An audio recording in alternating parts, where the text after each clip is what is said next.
Okay, everybody, welcome to the 54th session of the BraveMaker Mastermind. This is June 16th, 2025. I am in the Center for Creativity, which is our temporary new location for BraveMaker for the next 3 months at least. And also, our film festival is now less than a month away, which kind of hurts me to say that. It's less than a month away. It's wild. But we do have a few people who will be joining, guesting with us this month. A few raffle winners, which is cool. So Havish and then Teresa Donahoe, who's one of our BraveMaker Academy actors. So because we're so small right now, as people start to jump in, let me have you introduce yourself, everybody, before our guest Natalie uh, joins us. So how about we'll do Gwen, Kelly, Belhika, and then Havish and Teresa. Say hello, hello. Gwen, you can go first. Good morning. I'm Gwen Gordon. Want to say anything else, Gwen? I live. Oh, okay. I think Gwen is spotty, Hmm. or is it just me, Gwen? No. Yeah, No, I'm she's hearing it too. frozen. Yeah. Okay, good. Like 10 minutes away from writer and director. Gwen, your Wi-Fi was a little spotty, so I was laughing because I thought you just said, "Hi, I'm Gwen Gordon," and that's all we heard. And then a few other pieces popped up, but writer director Gwen also lives in Redwood City as well. Okay, you're Good back morning. on Sorry though. about that. I was on a bad connection, but I'm back. She's back. That's That's great. all I said. Hi, I'm I, Gwen. I live I 10 minutes know. away from Center for Creativity, and I'm a writer director. That's all I said. Right on. Awesome. All right, Kelly, you're up. Hi, I'm Kelly. I'm a producer. I script supervise as well, but mostly producer, line producer. And I'm in Ohio at the moment, but coming back to the Bay on Wednesday. So be ready to do festival prep. So anyway, Yes, nice to meet awesome. you guys. Welcome. Thanks for repping the Midwest. Belhika, you can go, and then Havish, and then Teresa. Hi, you guys. I don't want to give you a jump scare because I'm like in the middle of doing my makeup. I'm running a little behind today because I'm meeting Tony later to film some promo stuff for social media.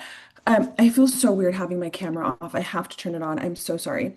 Um, Just kidding, I'm sure. Boo! um, You look great.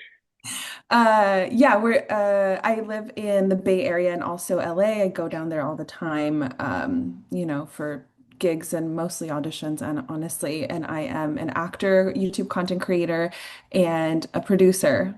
I'm saying it proudly now, Tony. Yay! Fantastic. We love to hear it. We love to hear it. Havish, Teresa, and then Shauna, and then Natalie. All right. Hello, everybody. My name is Havish. I'm an actor, producer, sometimes screenwriter. I've been in many stage plays and feature films, including the upcoming Designed by Preeti, which will be screening at BraveMaker's Film Fest next month. And yeah, I've been attending BraveMaker events since last year. We glad you're here. And Havish won our raffle last week, so congratulations. Thank you. So, Teresa, you're welcome. Hi, Teresa, actor, writer, background in theater. I've known Tony forever. I always say that. And I desperately need to learn how to get better at marketing. I mean, that's just so hard for me. So that's what I need. Oh, and I live in Oakland. Yay, Oakland, and yay, acting, and yay, marketing. I see your growth though, T. You're slowly. I see it. It's not easy, I know, but I see it. Shauna, you're up. Morning. Am I just introducing myself and saying Yeah, what I it's do? yeah. The quick 30-second. Hello, who Okay. are you? What are you about? Yeah, where are you from? Anything you want to say? Yeah. Hi, my name is Shauna. I'm a writer and director. I'm based in San Jose, California.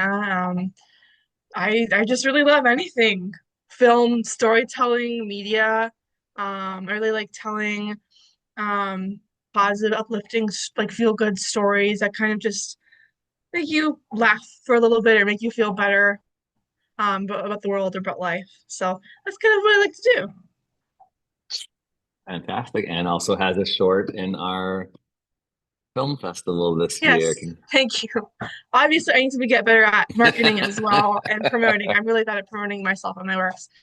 And my most recent short, Three Wishes, which Tony produced and Belhika starred in, is playing in BraveMaker this year, like Tony said, and I'm very excited about it because it's my first time playing in BraveMaker.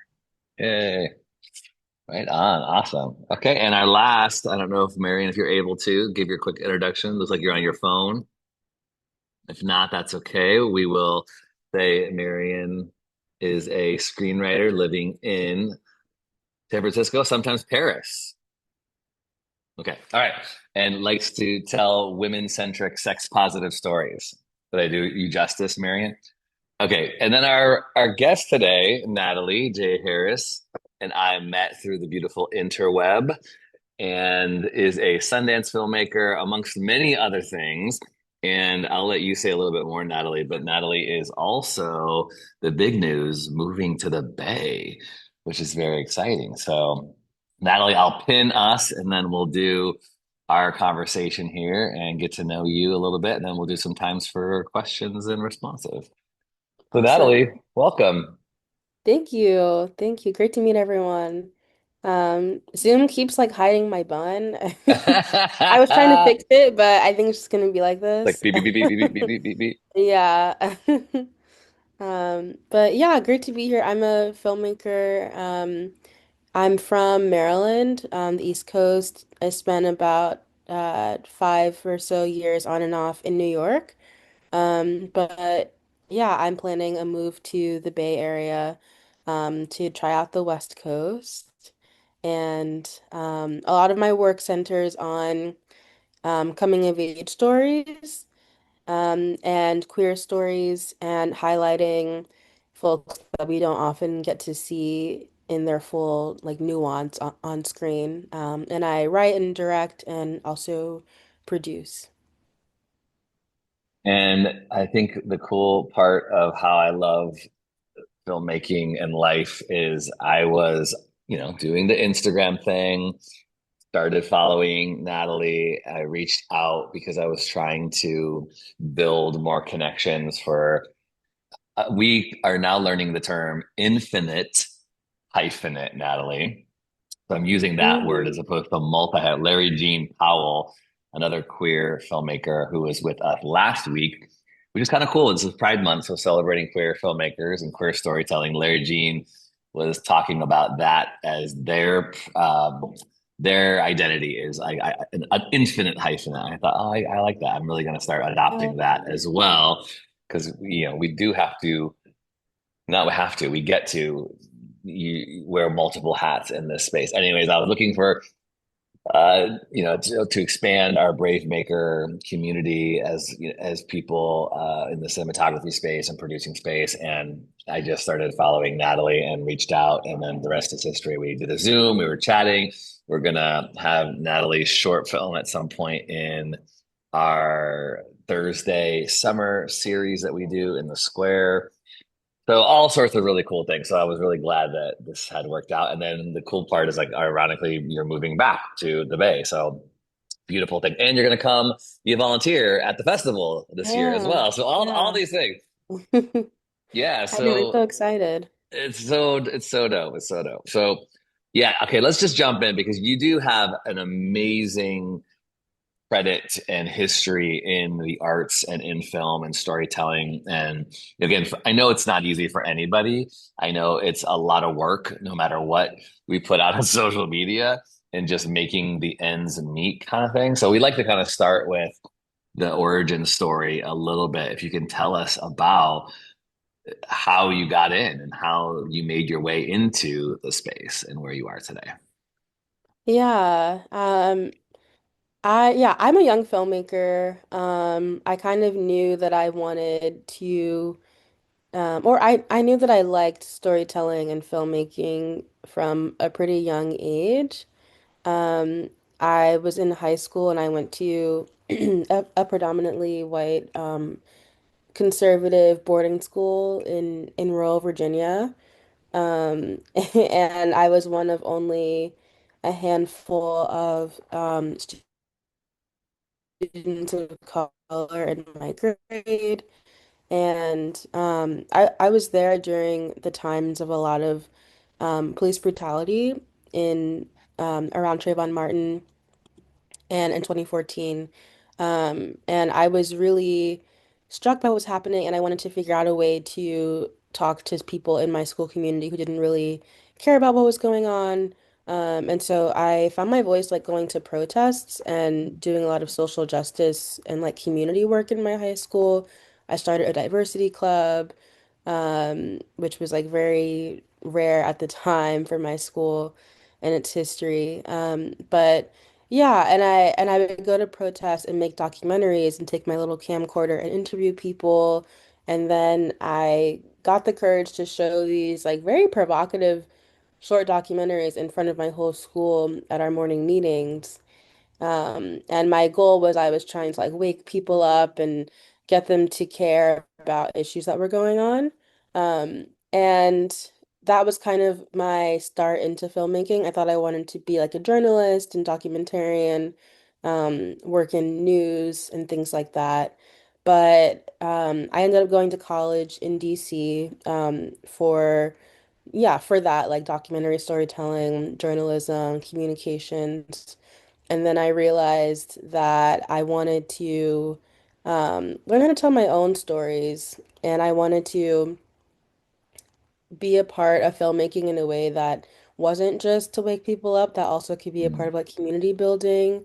Um, and so I transferred and I went to NYU for film school, and that's really where I learned how to write and how to direct, and I did music videos and commercials and short films, and that's really where I found my voice. And a lot of the films that I made and was writing they were like queer coming of age stories, like rooted in some of my own personal upbringing or questions I had, or just things I didn't see growing up, about, folks who don't often get to see themselves on screen, especially young Black girls.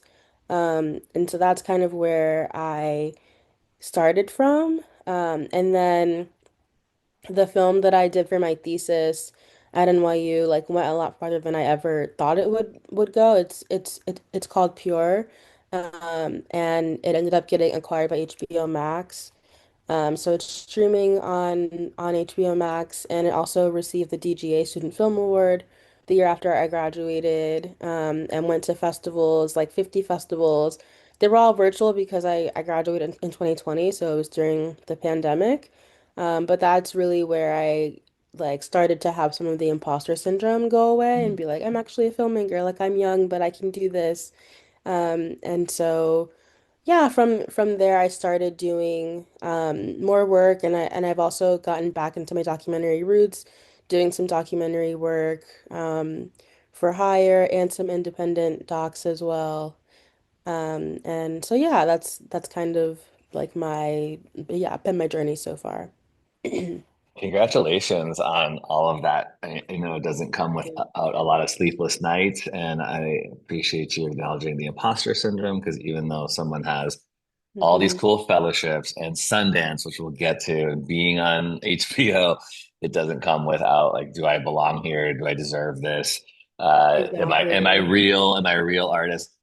Just from looking from the outside in the small ways that I have been able to connect with you, I'm just going into your Instagram page. I always love when an Instagram page feels like life-giving and like almost like an art gallery, which is so cool. So I feel like your aura, your vibe, you definitely have a visual Thank you. style that is very exciting and seems like pure art cinema in general, which is a beautiful thing, which makes sense that you're getting all these really cool opportunities.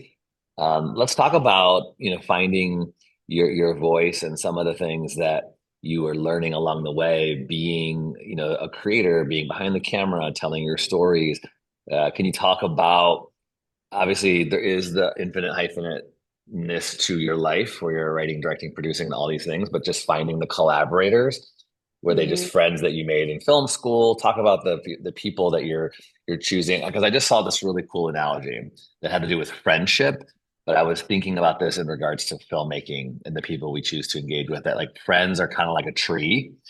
Some are the roots, and the constant, they're always there, they're grounding to us. Some are branches, they're strong, we can lean on them but not too much because they might break. And some are like leaves, they're Hmm. there in certain seasons and then they go away and we never see them again. And I thought, oh my gosh, that's such a thing I'm processing in filmmaking that I thought I'd have more roots, or people I thought were roots really just leaves. And it's a interesting kind of process to let go of people that you don't have forever in the journey. Can you talk about that, finding those collaborators and maybe things you've learned along the way?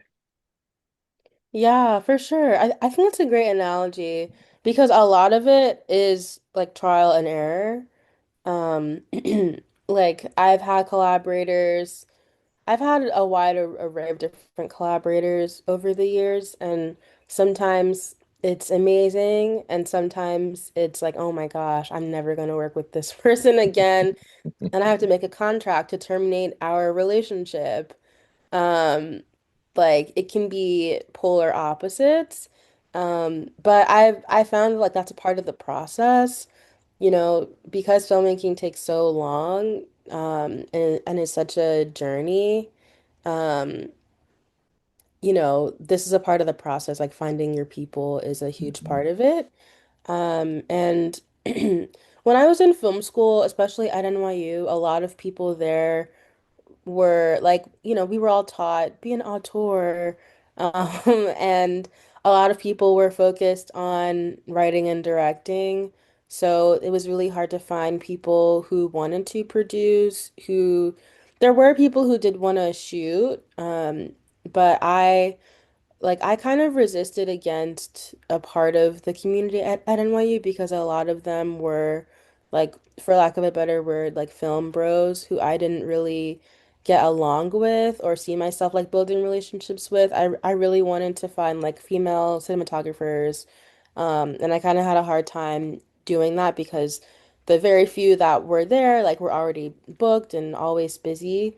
So I kind of found myself like I went to undergrad, so I found myself like looking at who are the graduate film f like people, and I actually had a graduate film student be my DP on Pure. And so yeah, I kind of found myself like looking outside of the box in a way for collaborators. But and also I found myself often wearing multiple hats because, like at times a part of how I got into producing is because I couldn't really find people to produce my films. And so I did Mhm. it myself. And then people would ask me to produce their films, and I would do that for them. So yeah, a lot of it came from a place of like just needing to do it for myself. And like on Grace, I was a costume designer as well as writer, director, producer. And yeah, I would say that something I've learned when it comes to collaborators is like finding people who I could see myself being friends with is actually a really huge um like sign to see how we would work together. Because like a lot of people who I've had the best collaborations with are people who like we can connect on other on other levels. And so I would say that's been really helpful for me. But ultimately, it's just like finding people who have um like similar mindsets and similar values. Like I'm a pretty calm person, so I like to find people who, don't necessarily like who won't like yell on set, who will have a pretty cool demeanor, um, and who are patient, things like that, because that's how I like to operate. And yeah, just making and also like with the stories that I tell, being stories that are more vulnerable, sometimes involving minors or like more difficult topics. I want to make sure that people are Mhm. aware, like socially aware and just like understand the impact of the things that we're doing. And most of the time I've gotten it right, but sometimes you always have those one or two people who you're like, okay, this is not what we wanted, but you have to just kind of make it work. And then I tell myself, okay, I'm not gonna work with that person again, and keep it moving. Like, don't let them ruin what everyone else is like trying to create. Yeah, gosh, I feel that so much. Like you're matching, trying to find people who match your vibe, your style. especially when filmmaking Exactly. can be super stressful at times. And uh, do you have Yeah. any quick thoughts just about set life? We talk a lot about that. I feel like in our mastermind, but in the BraveMaker community too, whether it's hours, 12-hour days, some people are shooting for 10, or at least trying to. Or what does it look like to have a psychologically and emotionally safe set? Mhm. You mentioned film bros. I'm a guy, a film person who's a guy in the space, and and just being aware of sort of those dynamics when it comes to gender or sexuality or any kind of like patriarchal things. Do you have anything that you do to make sure you ensure those good, safe boundaries on set for yourself? Yeah, I'm really big into like hiring um like people to support. I've I did a documentary with a minor talking about being an LGBTQ young person in a really difficult school district. And so I hired a youth social worker, health and wellness Mm, consultant to be there to check in on not only the talent, but also everyone in the crew, because a lot of us, had similar experiences perhaps, or even if not, like sometimes when you're hearing someone's story and it might be triggering. So I wanted to make sure that we could set a foundation of like safety. So I brought her in, and then on my films, I've had like intimacy coordinators, if there are scenes that require that. And also as a producer, I worked on a film that was a very personal excavation of an artist's experience with sexual assault. And they wanted to have healers on set. And so we mm, had, before we started filming the pretty intense scenes, we had a sound bath that was really mm, incredible. And we were filming in a house, and we had one of the rooms be a dedicated healing room where the healer set up shop and had like low lights and crystals and was there if anyone needed tea and like had meditation time. And anyone could take comfort in that and was able to access that. Yeah, yeah, it was very, very beautiful.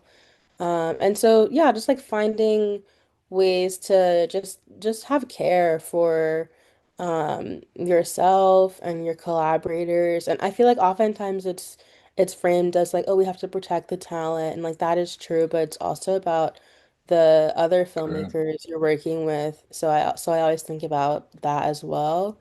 Um, and yeah, I mean, and in terms of like finding people who have the best intentions and really understand and um, won't like reproduce harm, there's not really like a surefire way to know in my experience, but I found that like having a lot of important conversations before you get to set is really important, and like having interviews.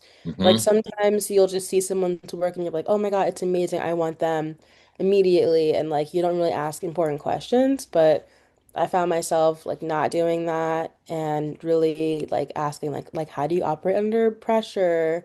Tell me about a time when you had a disagreement, like how did you handle it? Like why do you care about this film? What does this mean to you? Do you um like have a personal experience you want to share or things like that to really get to know each other as people? I think it's important to be very intentional. And it's like, that's important to talk about not just with like your DP or your production designer, but also like your second AC and like maybe you're not the person having that conversation, but maybe you communicate that with your department head that they have those conversations and like find people who will connect. And it's like if you trust that person, then you know that they will hire the people who are also like on board. Mm. Um, so yeah. I'm feeling more and more like the hope that more industry, you're like that's setting the tone for the industry in general. Like we're trying to dabble that with the film festival this year is not that, well, the past 3 years, we've started out with a mental health workshop on our very first day, I trying to love set that. set the tone. Like we want people to be Mhm. prioritizing their mental health. And, film sets can be challenging, but also film festivals. There's a lot of activity at a film Yeah. festival. There's a lot of people who want your time. There's a lot of things to go to, and you feel the sense of FOMO, and it can be stressful because you don't want to miss out. So we're trying to somehow create some space, and I'm toying around with doing like a sound bathroom as well, or like what do you call like Mm. a neutral, desensitized space where there's no music, there's pillow, whatever. We're trying to Hmm. play around with that because it does have a really good impact on us, but on set especially. But I feel like it takes a lot of compromise and sacrifice for a filmmaker to do that. It takes time and money because I think there's a Yeah. pressure to just get the shot, right? Get it for whatever it Hmm. takes. And we will Yeah. compromise our own piece for that. So I applaud you for doing that. And it's definitely inspirational for me to figure out how to do that and navigate that for the future, which before we go into questions with everyone else, let's talk a little bit about the festival experience that you've had. And you've got to go to so many cool festivals and had really cool fellowships. We won't even have time to even like cover half or let alone 70% of the cool things you've been able to do. But Sundance is obviously an iconic event for a filmmaker to be a part of. So let's hear about that experience and what that was like and what you learned. And, I've been going for 13 years. We just took a team this past year with about 20 of us. We're going to continue to go. We'll go for our last time at Park City this coming January, and then obviously move to Yeah. Colorado. But what was it like for you when you went? Highs, lows? Yeah, and I've been thinking about like, do I want to go again for the last time it's going to be in Park City? I don't know. It's definitely bittersweet. Um, yeah, I mean, I've been to Sundance twice. My first time was in 2024, where my short film Grace premiered, and it was like really incredible. It was like a dream come true, you know. I like there was so much that I learned and so many people who I met. But I would say, and then I went again this January. I've been a part of the Sundance Ignite Fellowship Mhm. for filmmakers who um, are 25 and under. Um, and I turned 26 like the day after it started. And so, but like honestly, most of us have been on the like older side of 18 to 25. Um, but yeah, so I got to go again with that fellowship, and we had certain workshops and events like targeted for us, which was really amazing. And I honestly feel like I got more out of it the second time because I had been before and I knew kind of how things worked. And like when you have a film at Sundance or really at any festival, you are so busy with like your own screenings, wondering how the film is going to be perceived, doing like interviews or going to the different events they have you do. Like Sundance has like they have an amazing Sundance Directors Brunch, and then you have just so many things that you do as a filmmaker. And so I found myself like really just like, oh my gosh, in La La Land, with having my film there, that I feel like I, like when I was there just as a fellow, it was a little bit easier for me to just relax and focus more on like watching films and meeting people and things like that. But yeah, both times were like really incredible. Um, and like dreams and my family actually came to Sundance to see my film on the big screen. That was really beautiful. And we had like most of our actors were there, our crew. Like it was a really big celebration. And that's really the difference, I think, between my first and second times. Was the first time was more of a celebration, like your world premiere, The second time was more geared towards um, like making connections and just taking it all in without having the pressure of like having to get ready for my screening. But I will say I did a lot of preparation like before I went because of the high altitude and everything like that and coming from New York. I had a lot of friends who went to Sundance before who I asked for advice. I was like, what should I wear?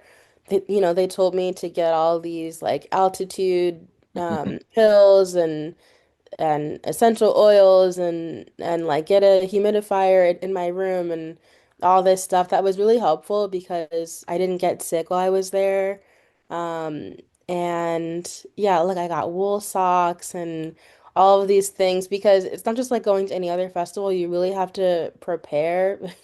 At least while it was in Utah, it is like kind of intense in that way. So I got to ask other people for their tips and tricks, and that really helped. Well, let's open it up to anyone who wants to ask a question. Raise your hand. And if you are just joining us off, few people just joined. We have Natalie J. Harris with us today, filmmaker from Maryland, currently in the next few weeks going to be Bay Area relocated, as well as we'll be on the BraveMaker Film Fest volunteer team today. And you heard a little bit, if you just joined, that Natalie has had her work on HBO Max, as well as Sundance Selected and tons of other things, connections with Shonda. Oh my God, amazing things. All right, let's bring in filmmaker, writer, director, Gwen Gordon. Hello, Gwen. Hi, Natalie. Thank you so much for coming. Okay. So I directed my first short last year, and I was so fortunate to have just a wonderful crew and an amazing um, experience on set.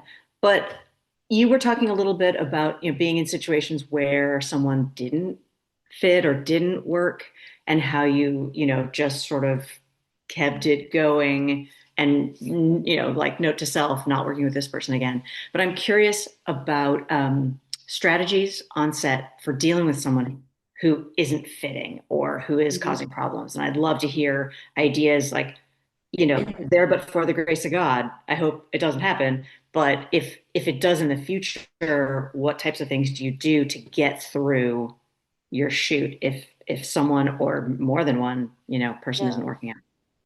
Yeah, and I will say it hasn't all been experiences where I'm just like taking a mental note. Actually on Grace, like confidentially, I had a producer who I was working with who was not pulling her weight. And it was tough because we had become friends and she was someone who was very, very eager to work with me. And I later realized that it wasn't necessarily um, that there were other reasons why she was eager to work with me, and I think a lot of it was because like she saw my success and wanted to be like able to benefit from that.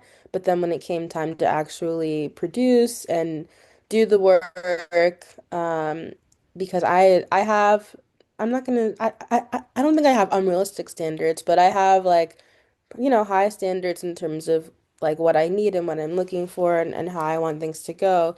She wasn't able to deliver and she would have like very valid reasons, but ultimately I was just like, okay, well, if this is not working out or if this is not the time to work together, you should step away. And I ended up like not having her on set because I didn't want to have energy that I didn't feel like happy about on set. So I ended up hiring a production coordinator to step in and like do on the ground producing things. And she was so great that I ended up bumping her up to a producer. Um, and yeah, I had a and like an executive producer who was trying to like have a production company be a part of the film as well, who like was similar in like not doing what they were supposed to be doing. And I ended up like having to get a lawyer and like Mm. do a termination agreement. So he's not credited on the film. So yeah, there have been times like that where um, it was like not pleasant, and I did not invite them to set, and I had to find ways to like terminate their relationship. And for one of the producers, something I kind of regret is like I asked her if I could give her an associate producer credit instead of producer, and like I shouldn't have asked because she said no. So I should have just said, I've decided to do Mm. this. Thank you. But like you live and you learn. So yeah, I've had to find other ways to navigate situations and on one sorry, I'm recovering from a cold. Um, on one other set I had a DP who just was like she was very talented, but she didn't really have the same curiosity and um yeah, like curiosity that some other DPs I've worked with had, and like I had to kind of micromanage her, and that wasn't really great for me. So I ended up just having to like talk to producers and strategize about like how we needed to work with her to get some other things that we needed. And yeah, so it's been a mix. It hasn't all been like as pleasant as I maybe made it sound earlier. But so yeah, I guess my advice would just be to like figure out what you need to tell your story and make your film, and like hopefully you have good people around you either who are part of your film who can help step in. Like my producers on the documentary I was working on, where the DP wasn't really working out. They gave me a lot of tips, and like they helped kind of communicate with her and her camera crew about certain things I didn't even know were happening. But on Grace, I was doing a lot of that work, but I decided I was like, I need to have good energy around me. So I found someone else to kind of do the job who ended up being really, amazing. So yeah, I just kind of had to figure out like ways to problem solve and yeah, and just like still get the work done. Thank you. Good. Yeah. Yeah, good conversation to have. And I think, Gwen, we all know like life is full of challenges and obstacles and problems. And so those things just always are going to come on set. I sometimes always like anticipate them and expect them and try to get excited Mhm. about how we can solve them and move forward. And I don't want to fire anyone. I really don't. But I think the more and more I'm living my life, the more and more I'm seeing that there are needs to fire people because, Yeah. um, hold on one second. Someone's at my door here. I'm gonna say, hold on a second. Well, I was No, just going to say, go ahead. I'll chat. Yeah. I was just going to say, I feel like I just blundered into the coolest, most wonderful people in the world. And I can't imagine making a film without a whole group of people like that. Like it's kind of a nightmare scenario to be on set and realize, oh my gosh, my DP isn't what I thought they were. Right? Yeah. Like, oh my gosh, that's just such a Yeah. difficult, that makes me stressed out just sitting here thinking about it. I know. Yeah, it really was. And there was one day where, also it was a documentary and it was very personal. It was one that had the miners. So it was really like it was really important. And there was one day where we were filming a talent show with all of these really beautiful queer and trans youth in this small town in Pennsylvania, singing their hearts out, doing like their little talents. And the cinematographer and her assistant camera person like refused to work past a certain number of hours. And this was like an indie short film, so, we weren't union, and, it was summertime and it was like a beautiful talent show. We were like, oh, can you just keep rolling, so we can, get more of the performances? And they like refused. And so we had our B camera operator, they stepped in and shot the rest of the talent show while we had to send the DP and her first AC back to the hotel. Um, and I was like, oh my gosh, I never experienced something like that before. But yeah, I just like my producers really helped um figure out what to do because I was like, it would be so terrible if we missed these performances. Like it has been a longer day, but we were having fun. It wasn't like we were um on like a more intense shoot, but yeah, and then also I wanted to say sometimes it's not always like personality things. Sometimes it's also just things aren't working creatively or you need like a different vision on a project. Like my thesis film Pure, like I had a really great professor, Sam Pollard, who's a prolific documentary filmmaker and editor on his own, and he watched the first couple of cuts of my thesis film and told me that I had to fire my editor. And he said that flat out. He was like, "It's not working. You need to have a different editor." And he had such, he was such an amazing filmmaker that I was like, okay, if he's saying this, I think it's true. And so even though I had an editor who was very kind and someone who had become a friend, I was like, yeah, I think I need to have a different vision on this. And so I like let her go. And I found someone else to be like a consulting editor, and then I made the final cuts on the film myself, like with guidance from my professor and some other people. And so sometimes it's not always like oh, you have terrible energy, or oh, you don't want to work past a certain number of hours, or you're not pulling your weight. It also can just be like, I need a different approach, and you're great, but I'm sorry, it's not going to work out. And in that case, what happens with the credits? Do you give that editor credit as an editor, even though they were let go, and then you bring the other person as, like you said, consulting editor? Ah, Yeah, yeah, I did. I gave her the credit still, and I also shared the credit. got it. Yeah, I I, think it's different for each project, and it's also a conversation that you have to have. And I think it also depends on like how you feel about the collaboration and the person and how much work they did. Like with the producer, I wasn't happy with her and I really wanted to demote her, but I wasn't able to, or I didn't. I probably could have it if I really tried, but I was so like burnt out that I just didn't fight it. Um, so I still gave her the credit, and with this editor, I still gave her the credit because she did lay the foundation and do a lot of the work. But I shared it with her, and yeah, but there have been some projects where um, I fired someone, and that was that. They didn't get a credit, just a thank you, maybe a special thanks. Um, but yeah, it's a conversation.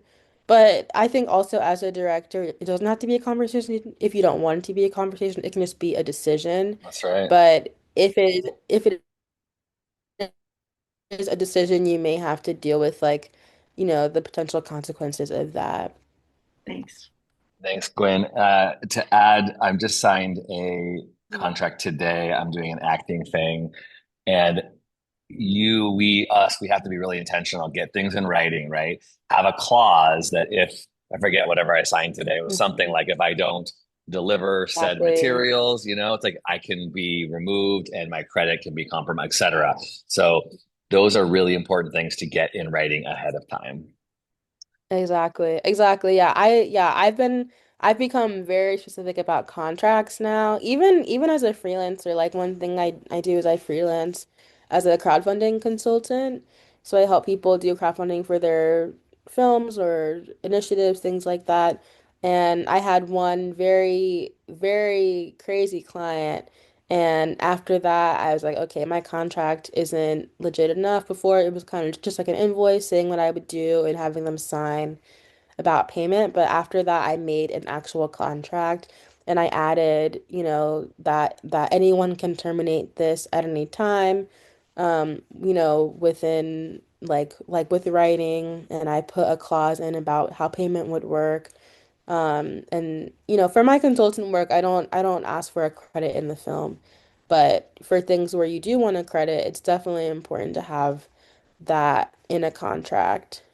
Because yeah, these things happen and they can happen to you. Like you can be the one on the receiving end, or you can be the one having to terminate someone's relationship with your project. And like it's really important to just go in, early with like the plan of action for if that happens. Natalie, do you want to talk about the Nike stuff? How are you feeling today on that subject? Yeah, I mean, there hasn't really been much happening. But yeah, I can talk about it a little. Cool. I think someone had a question though. Oh, does someone have a question? Did someone have their hand raised? It was Marion, but I she had had to. one. If I can make Of it a course she real is. quick one, Oh, because I have sorry, to go jump for it. on a Go meeting in a for it. few Yeah. minutes. But Yep. thank you so much for being here, and I'm so impressed with you, and I especially like your groundedness. Like Thank you don't you. waste energy on being like, "Ah," you just kind of do it. I love that way of being. But the way I can relate to you is that you got in it so young that people are probably like, wow, like she's so young. And I'm like, I go to these things like Austin and they're like, oh, if everybody over 40 is too old. Like we're in the old people's group for screenwriting. And I'm just like, no, like I've done a lot of things in my life and I don't like really think about whether it's possible or not. I just do it. Mhm. But it's like, they keep like my screenwriting coach is always like, oh, you got to enter a lot of contests. And then I literally like looked up like how many of those contests actually had people like on the blacklist. How many rom-coms were in the top, got eight or above? Hardly any. Okay, Yeah. hardly any. The Nickel hasn't had one since 2011 as a finalist. Okay, Wow. and so I'm entering all these screenwriting contests that it's so unlikely that they're going to want any rom-com, and mine is R-rated. Okay, and mine has a protagonist my age with younger guys. So the antagonist is her cheating husband that's basically a privileged white male in his 60s. So it seems like a lot of the studio people are the antagonists and they're not like extremely excited about the woman finding out that all the young guys are after her, which is true. I mean, it's like Wow. I the love old guys might be after younger women, but we're not interested in wiping their butts anyway. Like we already did that for our whole lives, okay? And I don't mean to be disrespectful, but I do mean to be disrespectful because I feel like our voice is in fit is in film and media because they're taking away our voice everywhere else. I mean, Yeah. I just went to a No Kings the other day in San Francisco, and I Mhm. saw so many old people there. I didn't even know we had that many old people in San Francisco. Everyone here is like in their 30s, all right? And there was people on walkers, there were people in wheelchairs. Wow. Like everyone was out there, and it made me realize like the I love voice is so important in film and in just being there and showing up, right? So my question to you is, okay, I'm good at networking, and I feel like my gut tells me I should just keep networking and meet people who want to make my film because they keep saying, "Oh, you got to have 3 films before you can get an agent and all this stuff." And I'm like, for God's sakes, I just got out of this marriage 4 years ago. I got to live my life. I can't be just writing screenplays. I'm going to be so old by the time I finish 2 more. Then I'm going to have to go like I don't even know what. Like, do you know of any way to find out like Yeah. people who like working with older people? Or you just got to get Yeah. out there and do it. Yeah, I mean, well, for one, like the ageism is real on my end too. Like a lot of people, look at me even though I've done a lot. They're like, "Oh, you're young, you have time. There's no rush. Like we don't have to work with you right now or whatever." Or like I feel put into a box a lot, but honestly, I don't really do I haven't really done screenwriting contests. I don't really know too many people that I know of who I do know one person who got the nickel, I think. But or at least was like finalist or like went to the ceremony and everything. But it's hard to say the success rate of a lot of these things or if they're just like gimmicks to get money and it's really difficult with contests for me, but I think that what's better is like if you can do a lab, if you can do a fellowship, and there are actually a lot of them that are geared towards filmmakers who are over 40, over 50. How do you get those? I Um, mean, like even those are like rom-coms are yeah, not picked very often, you know. They're like they're not looking for that kind of film, you know. Um, I mean, I was reading articles about the nickel, and they're like, yeah, they love dramas, even though they're not selling mhm, right now. They're more interested in like the art, yeah, you know. And it's like I guess I just have to follow my intuition. I told Tony I'm a very spiritual person, and I think I told people at Hollywood Pitch Fest I have a very good agent. It's my higher power. It'll just guide me where I need to go, and does a lot of writing too. So I I love figure I'll just keep that strategy because you know Marion, my opinion is stop submitting to the contest and find people that can help you make it. Like I hate to say this, but I don't hate to say it because I spent so many of my years doing the same thing, trying hmm to get somebody else to make my movie yeah, until someone said, Tony, stop, just make it, make your stuff. That's when I yeah, became the producer. And I, there's a few lucky people who can just be writers, but sometimes the writer has to be the producer too. And it just seems so hard though. I hear it all you is guys it's do. very yeah, it's Like I very don't know if I hard. could do it. Which hard do you want? Do you want the hard of waiting around, keeping submitting contests, going mm, networking with nothing happening, or do you want the hard of making the movie? I would choose the hard of making the movie as opposed to the hard of waiting around and asking these questions every time because that's what it's going to be. I just yeah. it really is. Well, That I've is very considered it true. because of you And guys. Like when I hear you guys talking about making shorts and stuff, I'm like, mhm. that could be kind of fun because you guys always make it sound like it's fun, even though it's a lot of work. It doesn't sound like you're suffering that much, you Well, know? and Tony just did it with a feature. Like, I mean, that's his second, but I mean, just had kind of waited for a bigger investment for it. Tony, I don't mean to speak for you, but then he's like, okay, I'm just gonna make it. We'll make it Mhm, with what we have. And he pulled mhm. the resources together and shot it. Well, I'm coming to the film festival. I'm sure I'll be inspired big time and I'll Yeah. be thinking that way. Thank you for the time. I better go to my meeting, but Bye, thank you so Marion. much. You I just guys want are to say if awesome. you can watch Baby Girl I did. with Nicole Kidman. Okay, yeah, and I would look at the people who worked on that and how they got I that. put all the spreadsheets of all of them. She's done she did two in 1 year with older woman with much younger guy. And she did Okay. three in 2 years. Okay. And she Yeah, loves that topic, but trying to get that fellowship with her and Meryl Streep is so hard, right? yeah. And then neither one of hers were comedies either. You know, they were like anyway, Mm-hmm. but But I it's mean I proof guess that there's an audience for it, which is really what's important when you're having conversations. that's a good point. Boom. Very good point. They didn't make as much money. Like the Big Fat Greek Wedding was like the biggest money maker ever in rom com because they had an indie. It was a fit like what you guys did. They Mhm. just filmed a movie and then they made the most of any rom com ever. So I guess you're right. I guess you're right, Tony. Yeah, That maybe. apparently that is the ticket. All I right, mean, bye, they didn't Mary. have any A-list stars in that movie, and it was the biggest seller ever, right? Yeah. So All right. anyway, okay, thanks. See you. Bye bye. Bye. All right. Okay. Last conversation here is you are finding yourself in a very challenging spot where your work has been, can I say stolen? How are you saying, how are you describing this right now? Yeah. Um, it's hard. I don't really know what language to use, but in terms of how it feels, it's felt like it's been um taken from. Yeah, at Sundance, one of the films that was there, short films was Malia Obama had a short film called The Heart. And yeah, my film Grace, like she did a commercial for Nike and Asia Wilson to supplement like a larger commercial piece that a director Jen Inkuru did with Asia Wilson.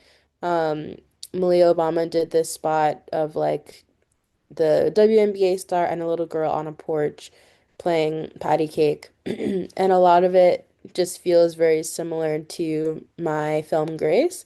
Um, and in terms of like, I mean, you can see the color palette, the light, the shot like through the doorway, like lots of these things and like cinematic tools feel very similar to my work. Um, and I posted about it and it went very viral. Um, and like beyond my control, like I only said a couple of things online and then it got picked up by like TMZ and every big or like, everyone. It was in Deadline. And yeah, it's been tough because this was, a very big passion project for me that um yeah, I made from my heart and with a lot of collaborators who are really great and um like while there's been a lot of really positive aspects of my career as a filmmaker and success I've had, like I'm often running into the same issue that I think it was Marion said, where I'm still like waiting to make my larger work and have a hard time getting like commercials, even though I've done two, and just getting things like sustain myself as a filmmaker and not just have it be a hobby. And so this kind of felt like, okay, wow, if my last name was Obama, um, I could be hired to do something that is someone else's vision. And it felt like, if they wanted this, if Nike wanted this, the same look, the same feel, why not go to me for it? Or even if it wasn't me, why not hire my cinematographer? Why not hire my colorist, like the people who I worked with to make this possible. So yeah, it's been very crazy and it all happened during my birthday too, which Mm. was even worse. And so yeah, I'm still kind of figuring out like what next steps I want to take, if any. But it has it has sparked a larger conversation around like if you read the comments, there are a lot of artists who have commented that similar things have happened to them. And it sparked a conversation around like creative creative ownership and also the issues around like nepotism and like favoritism towards people who have a larger following or connections in this industry. And also like brands, how a lot of what they do is like repurpose work from independent artists and how that has to change. And so I did an interview with Business Insider where I talked about a lot of this and yeah, I think it's become maybe just a small moment, but I think that like my hope is that eventually more people will speak up when things like this happen to them because it seems to happen a lot. I didn't know that, but it seems to happen a lot, whether they're like taking a design you did or, a concept. And yeah, so my hope is that something can change, but yeah, I'm not quite I'm still figuring out like my next step with all of this. Wow. Yeah. Well, thank you so much for sharing your time with us today and answering questions and just sharing your journey. And we're very excited to have you in the Bay and have you be a part of BraveMaker in July. And everybody else, Yeah. Natalie and I are gonna find a time for her short. We're going to do Grace. Do you think we'll do Grace here or Pure? Which one? Grace? Okay, cool. We'll show Yeah, I like to. Grace. Awesome. We'll show this Sundance selected short film in Redwood City, probably after the festival in July or August on one of our Thursday nights.